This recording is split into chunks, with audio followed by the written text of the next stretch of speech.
Hey, hi, this is Kirubakaran Rajendran, founder of algo trading from squareofbots.com. In this video, we are going to talk about some of the common mistakes that most traders used to make. So, what are the topmost mistakes as a trader people who make, and how do we overcome these mistakes? So, once you get to know what are the list of mistakes, then you tend to avoid it, and it certainly reduces your overall trading curve or learning curve. So that is what we are going to say in this video. See, markets is there for almost hundreds of years, and over these hundreds of years, a lot of technology advancement has come. But there is one thing that doesn't change, which is emotions. So human emotions is something which doesn't change no matter what kind of technical advancement we come across, or no matter how many algo trading platforms we come across. Be it manual trading or algo trading, emotions will always be there as long as your money is involved.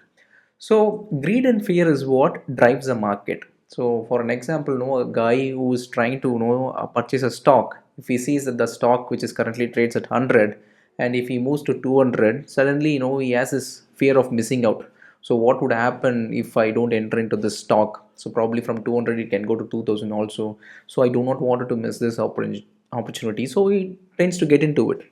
So likewise, whatever the stocks, whenever a stock that goes up, people have this fear of missing out. So due to which they tend to chase each and every stock. Because of that, most people get trapped with some illiquid stocks, and if it gets locked in lower circuits, they wouldn't be able to come out. So there are two types of traders or two types of investors. So consider both these type of investors have invested in stocks like Paytm. So both of them still the loss is same. The 60% loss is same, where both Paytm shares crashed 60%. But consider if one guy has invested 1 lakh and the other guy also invested 1 lakh, and both of them will be sitting in a loss of 60,000. But the thing is, if one guy, if he is all he has is only 1 lakh capital, whereas the other guy, he has more than 10 lakhs capital, but he invested only 1 lakh. He has invested only 10% of his overall capital. So in this case, the loss of Paytm of 60% will not affect the second person because he has not invested all his money into it. So in spite of Paytm moving down 60% has affected one guy, but it did not affect the other guy because of the leverage that he has taken, or because of the size that he has put into that stock. So that is what matters. So what it matters is you are not able to control your emotions only when you are trading with the capital that you cannot afford to lose. So make sure that be it trading strategies, or be it investing, or be it any kind of trades that you make sure whatever the capital that you deploy is something that is in your comfort zone. As long as it is in your comfort zone, you will be able to control your emotions. And secondly, one of the mistakes that I did during my early phase is borrowing money and then investing in markets. I've personally applied for a personal loan and then invested that money into one of the strategies that I was trading. This is a big no, because no matter how profitable your trading systems are, or how profitable whatever the strategy that you have developed, do not borrow and invest in it. Because once you get into this borrowing part and then invest in the markets, the returns are always non-linear. You're not going to make a consistent returns every single week or every single month.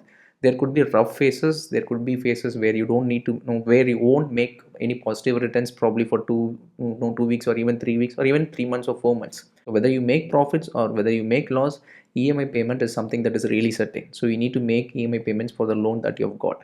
In spite of that, in addition to that, again, no, you're not making any profits with the markets. So eventually you lose conviction with whatever the trading strategies that you have been trading.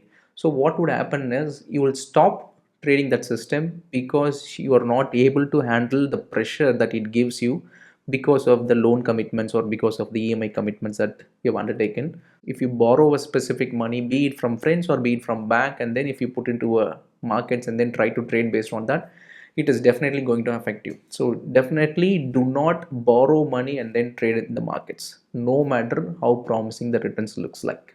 Distractions. So this is one of the main concern for most of the traders, because once you take a trade, most traders, what they do is after they take a trade, they go and check in the social media platforms like Twitter, or they check with any Telegram groups or WhatsApp groups what other traders are feeling about the markets.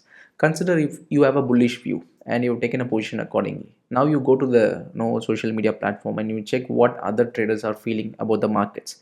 And if most of them say the market looks bearish, it might go down, then you tend to doubt your own trade now.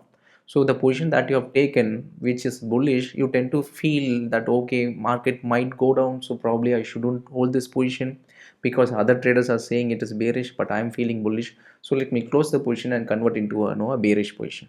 So this distraction will always happen as long as you compare what other traders are feeling about the markets. So that's a very big no. So do not assume or do not know gives too much importance to social media.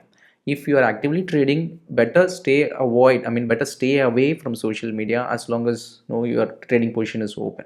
Probably once the position is closed, then you can see what the other people are feeling about the markets, because it is not going to affect your own personal trade. So keep these distractions away, keep this noise away. So some people, they tend to see news and then trade. So that is also a big no, because those things is going to be a very big distraction for your own trades. So better avoid all these distractions when you're actually trading. So make sure your environment is completely distraction free, and you do not get carried away with what is happening in the social media. That is definitely going to affect your trading plan. So trade with whatever the plans or whatever the rules that you have created, just follow that. Do not worry about what others are feeling about the markets. And the final part is revenge trading. See, most of the traders have to go through different phases. Eventually, no, they lose money and then they make money, they lose money, and at one point of time, they become consistent with the trading process and they make money.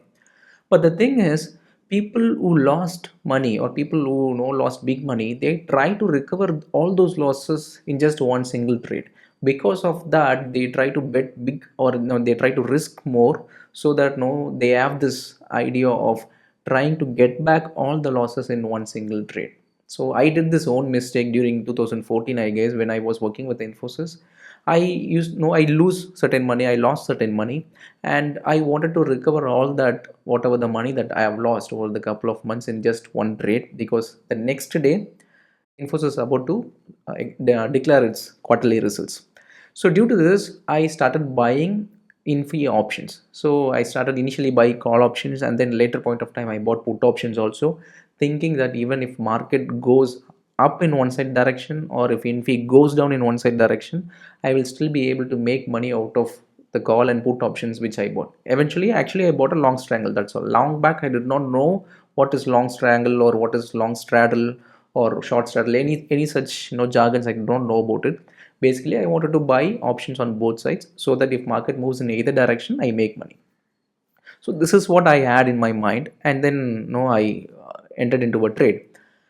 But next day, when the quarterly results was announced, it announced at 8:30. But I initiated a trade previous day around 3 o'clock. So almost for this, the overnight I couldn't sleep, because I took so much of positions. I almost risked 3 months of my salary in that one trade, because I wanted to recover all my losses in that one single trade. So due to this, I lost my sleep, because I had so much confidence that definitely the market has to move in any one-sided direction, and obviously I'm going to recover all the losses. So I always had this expectation that this is going to be a profitable trade. So whenever we place a trade, we always ask ourselves how much we are going to make. We never ask ourselves how much we are going to lose. So that is a problem with most of the beginners. So when we try to recover all our losses in just one trade or two trades, we tend to risk even more. So the same case happened with Infosys.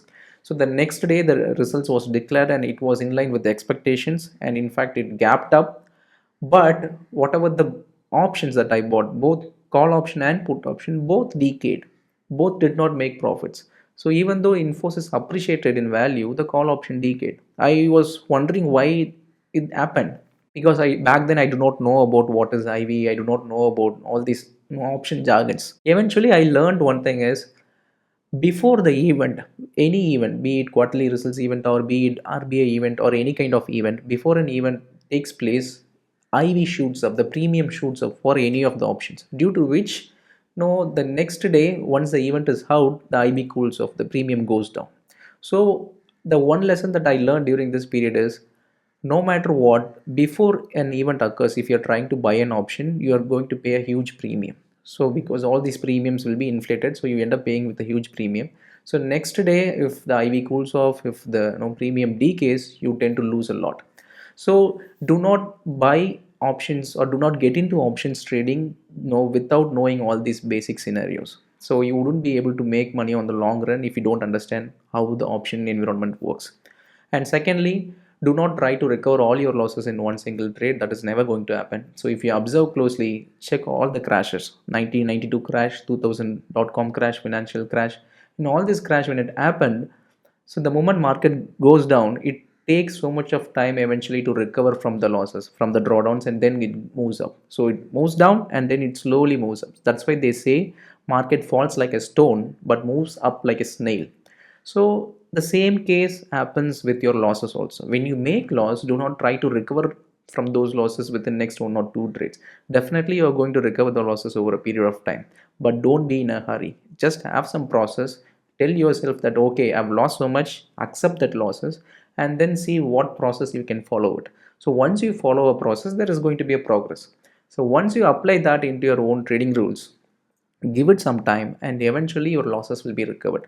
But if you are trying to recover all your losses with the no concept of revenge trading, then definitely you will lose more. So these are some of the very common mistakes that most of the traders make. So if you could avoid all this, definitely it is going to help you with your trading career. So if you have any doubts or if you have any questions, please post it in the comment section. I'll address it. Thank you.